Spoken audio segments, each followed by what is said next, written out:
On December 5th, 2019, American tourist Sarah Mitchell stood in Salzburg's crowded Christkindlmarkt, filming the annual Krampuslauf parade with her iPhone.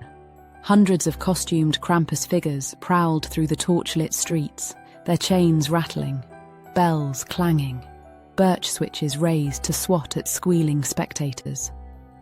Sarah had read about the tradition online and found it charming. A bit of theatrical darkness to balance the sweetness of Christmas markets. She laughed as a shaggy Krampus chased a group of teenagers, their screams of delight echoing off medieval buildings. Then she saw him standing in the alley. This Krampus wasn't moving, wasn't performing, just watching her. The costume was different, older, the fur matted and stained in ways that didn't look intentional. The mask's eyes caught the torchlight wrong, reflecting it back like an animal's. Sarah lowered her phone. The figure tilted its head. She raised the phone again, this time switching to thermal mode, a feature she used for her wildlife photography back home. What she saw made her hands shake. Every other Krampus in the square glowed bright with body heat, even through their thick costumes. The figure in the alley, no heat signature. No human outline beneath the fur, just cold. When she looked up from her screen, the alley was empty. Sarah posted her thermal footage to Reddit that night, convinced it was a technical glitch. The thread exploded, because she wasn't the first to capture something impossible at a Krampuslauf, and she wouldn't be the last. Welcome to Archive of the Unseen. Tonight, we're investigating Krampus, but not the tourist-friendly Christmas demon of folklore. We're examining something stranger, the accounts of witnesses and performers who've encountered Krampus figures that seem to transcend costume, transcend performance, transcend the boundary between myth and matter. The question isn't whether Krampus is real. The question is, what happens when millions of people believe he is? Before we explore the modern phenomenon, we need to understand something crucial about Krampus, something that most YouTube videos get completely wrong. The ancient pagan tradition you've heard about? It's a lie. In the early 20th century, socialist folklorists invented a pre-Christian origin for Krampus to discredit Christianity. The Nazis reinforced this propaganda, claiming Krampus was an ancient custom banned for pagan roots. Even today, nearly every article repeats this manufactured history. But actual documentation tells a different story. The first recorded mention appears in 1582, not ancient at all. By the 17th century, archbishops were banning Krampusnacht, not for pagan blasphemy, but because the celebrations had become drunken chaos. So if Krampus isn't an ancient pagan survival, what is he? He's something far more interesting and possibly far more dangerous.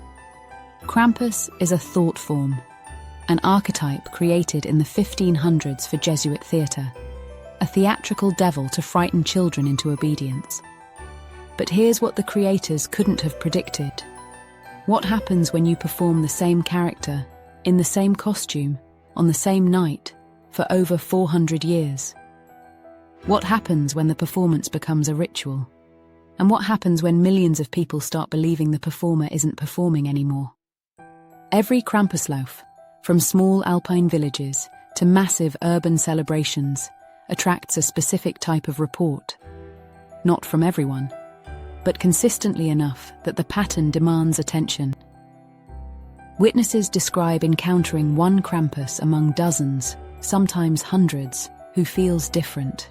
In 2016, multiple Salzburg tourists independently reported photographing the same Krampus, tall, wearing an unusually old-looking costume, only to find their images corrupted or completely black when reviewed later.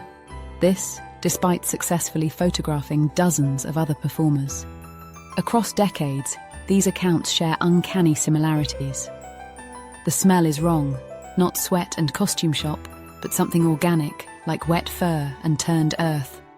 The chains make no sound despite violent movements, or create sounds that echo impossibly in open spaces. Children who typically enjoy the theatrical fear will suddenly refuse to approach one specific figure, unable to articulate why. In 2018, folklore researcher Dr. Eva Hartmann began documenting these accounts for her doctoral thesis at the University of Innsbruck. Over 3 years, she collected 47 detailed witness statements.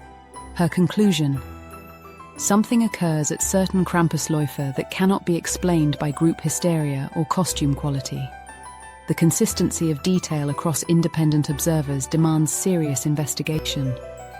But witnesses aren't the only ones reporting something strange. To become Krampus in traditional Austrian celebrations is considered an honor. Young men undergo initiation, learning the physicality, the intimidation tactics, the carefully calibrated violence that frightens without harming. The masks themselves are hand-carved works of art, passed through families or commissioned for thousands of euros. Performers develop intense connections to their masks, and some of them report that the masks develop connections back.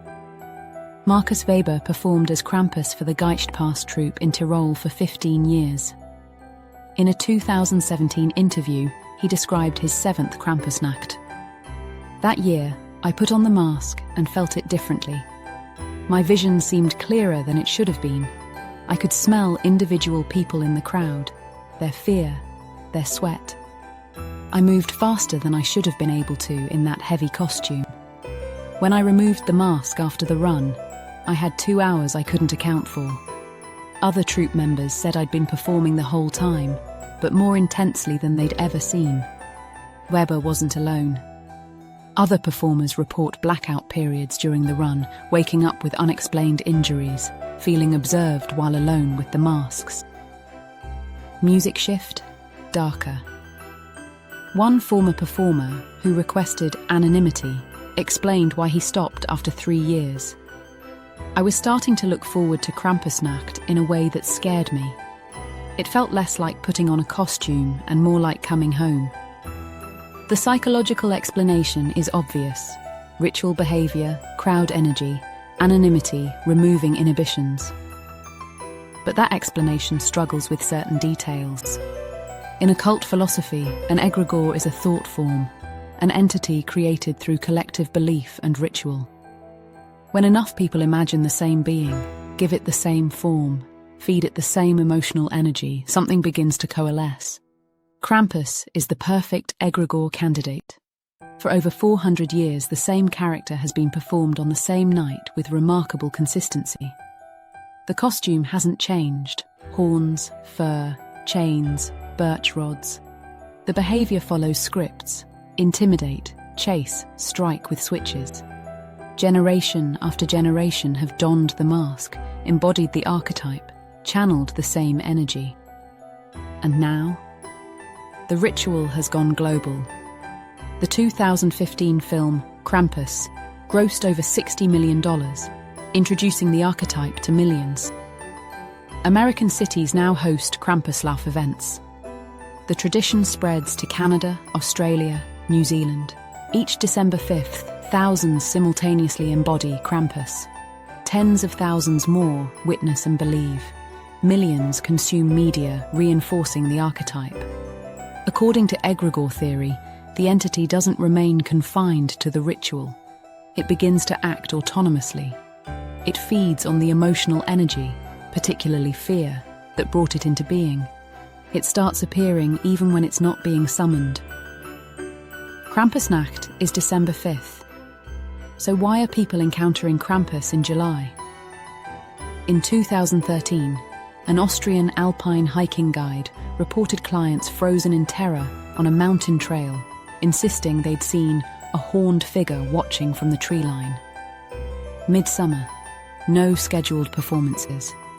Dr. Hartmann's research revealed a troubling pattern. Sighting clusters form around people who've attended Krampusläufe, as if participation creates a connection, as if being seen by Krampus means being remembered. One performer experienced this escalation. First year, normal. Second year, the dream started. Third year, I began seeing him outside the ritual. shadows that moved wrong. By the 4th year, I knew if I put the mask on again, I wouldn't be the one taking it off. He moved to Spain. The dreams followed. Because here's what egregore theory suggests. If enough people create something through belief, it doesn't matter if you personally believe in it. It exists anyway, and it knows who fed it. So what's actually happening at Krampuslauf across the world? Perhaps it's exactly what skeptics suggest. Crowd psychology, sensory overload, pattern-seeking brains finding meaning in chaos. Performers losing themselves in ritual the way actors disappear into method performance. Costumes and masks that through decades of craftsmanship have achieved an uncanny valley effect that triggers primal unease. Or perhaps it's something the occult philosophers have understood for centuries. That belief, concentrated and ritualized, has power.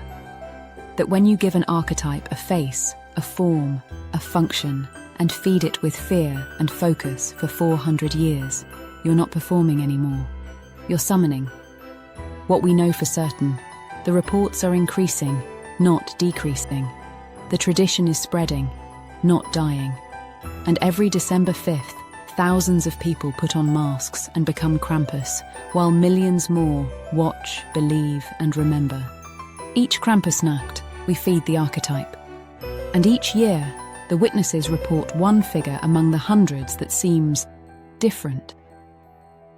The question remains, when you see Krampus, are you seeing a performance? Or is the performance seeing you? If you've attended a Krampuslauf and experienced something that exceeded performance, we want to hear your account. This is Archive of the Unseen, where we investigate how myths are made. And what happens when they start making themselves? The case remains open.